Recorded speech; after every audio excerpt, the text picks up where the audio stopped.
Waxaan eegi doonaa kulankii xalay ee Real Madrid iyo kooxda kubadda cagta Liverpool ee finalka Champions League. Haddii ay ku tahay markii kugu horeysay aad inoo soo booqatay channelka iyo weliba page rasmiga ah ee Facebook aan ku leenahay, like-ta, subscribe-ta, share-ta, la wadaag asxaabtaada kale. Haddii hore aad nala socotayna la jaanqaad wacan. Real Madrid ayaa ku guuleysatay Champions League markeedii 14aad. Haddaba maxaa laga yiri?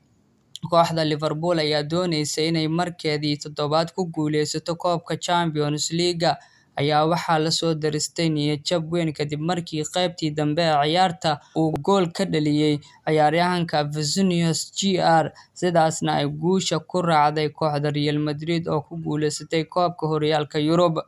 Kooxda Real Madrid ayaa markeedii 14aad ku guuleysatay koobka Champions League kadib ciyaartii xalay ka dhacday garoonka Stade de France ee ku yaala magaalada Paris. Guushan tababaraha Real Madrid Carlo Ancelotti waxay uga dhigan tahay in uu taariikh sameeyay isagoo noqday tababarihii ugu horeeyay ee ku guuleysta horyaalkii afraad ee Champions League. Goolhayaha Real Madrid ayaa xalay ahaa ninka la isdhihi karo wuxuu ka qayb qaatay guusha maadaama uu Liverpool ku noqday laf dhuun gashay. Wuxuu kubado badan ka qabtay weeraryahanada Liverpool sida Mohamed Salah iyo Sadio Mane.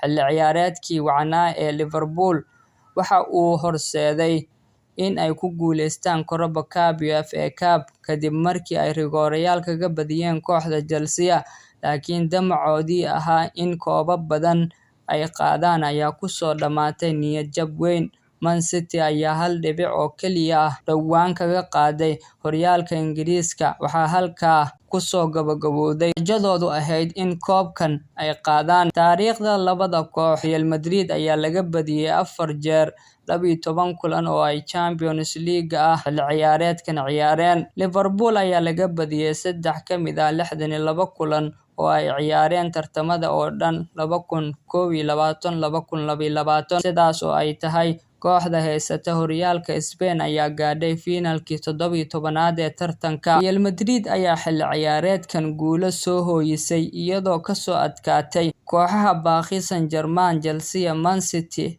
Xalayna waxay ciyaartii kama dambaysta ahayd garaacday Liverpool. Real ayaa sida oo kale soo laabasho cajiib ah sameysay ciyaartii ay baxayeen City, iyadoo celcelis ahaan 5-3 ku raacday kooxda Pep Guardiola oo 1 daqiiqo oo kaliya ka harsan tahay waqtigii caadiga ahaa ee lugtii labaad.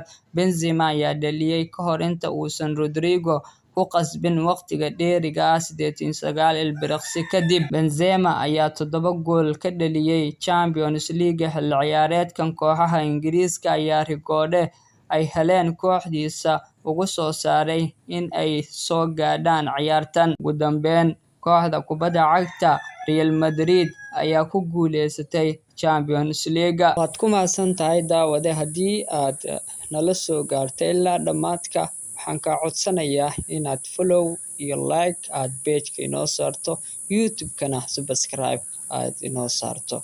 Mahadsanid.